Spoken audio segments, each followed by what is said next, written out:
Hello everyone, रश्मि food kitchen में आप सबका बहुत बहुत स्वागत है। आज की मेरी रेसिपी का नाम है रवे का उपमा। रवे को कई जगह में सूजी भी बोला जा सकता है, तो इसे महाराष्ट्र में हम लोग उसको रवे का उपमा बोलते हैं। ये उपमा बहुत ही टेस्टी और हेल्दी रहता है। ज़्यादातर इसे मॉर्निंग में ही सुबह ब्रेकफास्ट के रूप में खाया जा सकता है। तो आइए देखते इसे मैं इसे किस तरह से बनाती हूँ। तो हमें यहाँ सबसे पहले रवा 1 बाउल लेना है। हरी मिर्च ली है मैंने 2-3 यहाँ बारीक कटी हुई।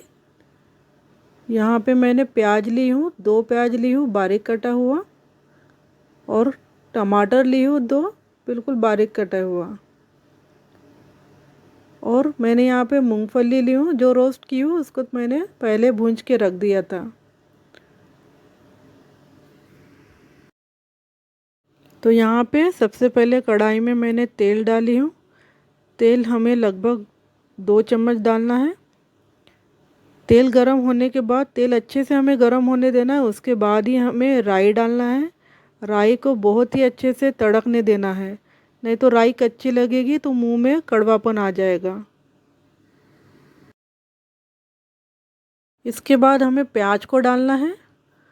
प्याज को हमें अच्छे से लाल होने देना है। लाल होने देने के बाद मैं इसमें कुछ हरी मिर्ची डाल रही हूँ। हरी मिर्ची भी हमें अच्छे से तेल में पकने देना है। यहाँ पे मैंने कड़ी पत्ता डाली हूँ। कड़ी पत्ता मैंने पहले से ही उसको स्टोर करके रखी थी। यहाँ पे अभी 1 बाउल टमाटर डाल रही हूँ। टमाटर को हमें अच्छे से पकने देना है। उसके बाद मैंने मूंगफली को डाली हूँ। अब हमें यहाँ मसालों को डालना है।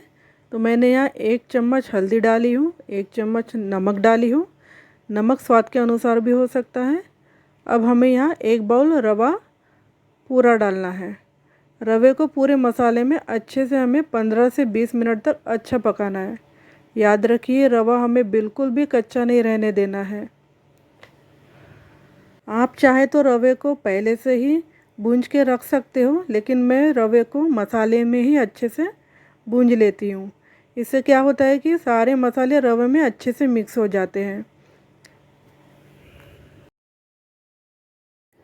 रवा अच्छा भूंजने के बाद हमें यहाँ पे गर्म पानी डालना है। बिल्कुल भी ठंडा पानी नहीं डालना है। गर्म पानी डालने से क्या होता है कि रवा हमारा उपमा जो है बहुत ही सॉफ्ट बनेगा।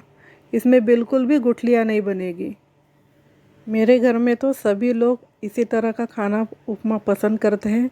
आप क्या कैसे पसंद करते हैं, आप प्लीज़ मुझे कमेंट्स में लिख के ज़रूर बताइए। अब इसमें हमको थोड़ा सा 5-10 मिनट में पकाना है उपमा को, और बहुत ही जल्दी ये गाढ़ा आ जाएगा। तो यहाँ पे हमारा रवे का उपमा रेडी हो चुका है। आप देख सकते हैं बहुत ही सॉफ्ट बना है और बिल्कुल भी इसमें गुठलियाँ नहीं हैं। अब हमें धनिया डाल के इसमें गार्निश करना है। तो आपको मेरा ये रेसिपी बनाने का तरीका कैसा लगा, आप ज़रूर कमेंट्स में मुझे बताइए। और मेरे चैनल को लाइक कमेंट्स करना बिल्कुल मत भूलिए। फिर मिलेंगे नेक्स्ट रेसिपी के साथ।